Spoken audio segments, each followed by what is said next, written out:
നമ്മൾ British standard വിത്ത് thread വരച്ച പോലെ തന്നെയാണ്. ആദ്യം നമ്മൾ എന്ത് ചെയ്യുന്നു, പിച്ച് 25, ഇവിടെ നമുക്ക് ക്വസ്റ്റ്യനിൽ പിച്ച് 25 തന്നിട്ടുണ്ട്. ആ 25 മില്ലിമീറ്റർ ഗ്യാപ്പിൽ നമ്മൾ എന്ത് ചെയ്യുന്നു, ഓരോ ലൈൻ വരയ്ക്കുന്നു. ഇനി അതിന് പാരലായിട്ട് തന്നെ താഴെ നമ്മൾ എച്ച് കണ്ടുപിടിക്കും. എച്ച് എന്ന് പറഞ്ഞാൽ എത്ര, 1.136p ആണ് ബ്രിട്ടീഷ് അസോസിയേഷൻ ത്രെഡിൻ്റെ. അത് നമ്മൾ കണ്ടുപിടിച്ച് 28 മില്ലിമീറ്റർ എന്ന് കിട്ടി. ഈ 28 മില്ലിമീറ്റർ ആണ് ഇവിടെ കൊടുത്തിരിക്കുന്നത്. 28.4 ആണ്. അത് നമ്മൾ 28 ആയിട്ട് റൗണ്ട് ചെയ്തെടുക്കുന്നു. ആ ഡിസ്റ്റൻസ് നമ്മൾ മാർക്ക് ചെയ്യുന്നു. മാർക്ക് ചെയ്തതിന് ശേഷം നമ്മൾ ത്രെഡ് വരയ്ക്കാൻ പോകണം. ഈ ത്രെഡ് എങ്ങനെ വരയ്ക്കാം, ഇവിടുന്ന് സ്റ്റാർട്ട് ചെയ്യാം. നമുക്ക് ഇവിടുന്ന് സ്റ്റാർട്ട് ചെയ്ത് ഇങ്ങനെ വരച്ച്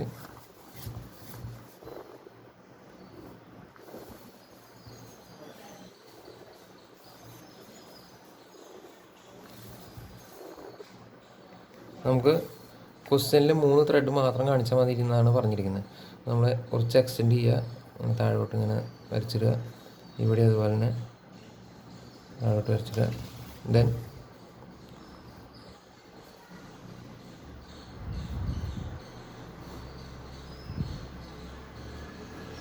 ഇത്രയും കംപ്ലീറ്റ് ആയി.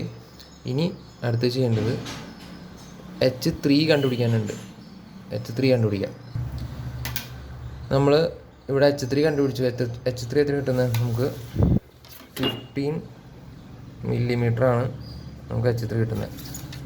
അതായത് H3 എന്ന് പറഞ്ഞത് ഇവിടെ നിന്നുള്ള റേഡിയസിനുള്ള ഗ്യാപ്പ്, ഇവിടെ നിന്നുള്ള റേഡിയസിന് ഗ്യാപ്പ് ഇട്ട് കഴിഞ്ഞാൽ ഇവിടെ നമുക്ക് H3 കിട്ടും. അപ്പോൾ നമുക്ക്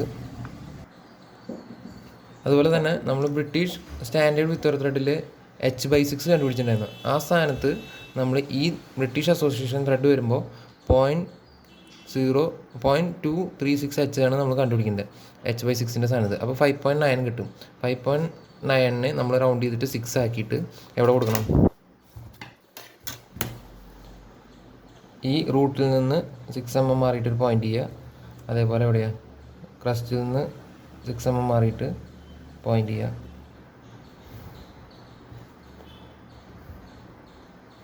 സിക്സ്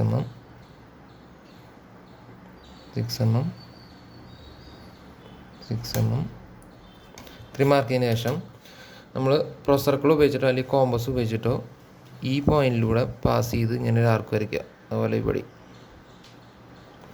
ഇവിടെ ഞാൻ കഴിഞ്ഞ ക്ലാസ്സിൽ പറഞ്ഞായിരുന്നു, ബ്രിട്ടീഷ് സ്റ്റാൻഡേർഡ് വിത്ത് ത്രെഡിന് നമ്മൾ കൊടുക്കുന്നത് ആ ഷാർപ്പ് എഡ്ജ് കുറയ്ക്കാൻ വേണ്ടിയിട്ടാണ് നമ്മൾ ചെയ്യുന്നത്.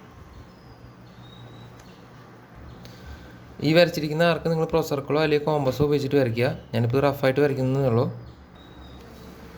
ഇനി ഈ റേഡിയസിൻ്റെ ടോപ്പും അതുപോലെ ക്രസ്റ്റിലുള്ള നമ്മൾ വരച്ചിട്ടുള്ള ആർക്കിൻ്റെ ടോപ്പും തമ്മിലുള്ള ഹൈറ്റാണ് എന്ത്, H3. ഇനി ബാക്കി നിൽക്കുന്ന ഈ ഹൈറ്റാണ് എന്ത്, 0.236H. ഈ തന്നെയായിരിക്കും, ഈ അളവ് തന്നെയായിരിക്കും താഴെ റൂട്ടും ആർക്കും തമ്മിലുള്ള അകലം സെയിം തന്നെയായിരിക്കും. 0.236H തന്നെയായിരിക്കും താഴെ. ലാസ്റ്റ് ഹാച്ച് ചെയ്യുക. ഹാച്ചിങ് കഴിഞ്ഞു. ഹാച്ചിങ് കറക്റ്റ് അളവിൽ തന്നെ ഒരേ ഗ്യാപ്പ് തന്നെ മെയിൻറ്റെയിൻ ചെയ്യാൻ നോക്കുക. ഹാച്ചിങ് എല്ലാം കഴിഞ്ഞ് കഴിഞ്ഞാൽ നമ്മൾ താഴെ നമുക്ക് കിട്ടിയ വാല്യൂസ് എത്രയാണോ, H3 എത്രയാണോ H എത്രയാണോ എന്നുള്ളത് കൃത്യമായിട്ട് എഴുതുക. ഇത്രയും കഴിഞ്ഞ് കഴിഞ്ഞാൽ 20 മാർക്കിൻ്റെ ക്വസ്റ്റ്യനായി.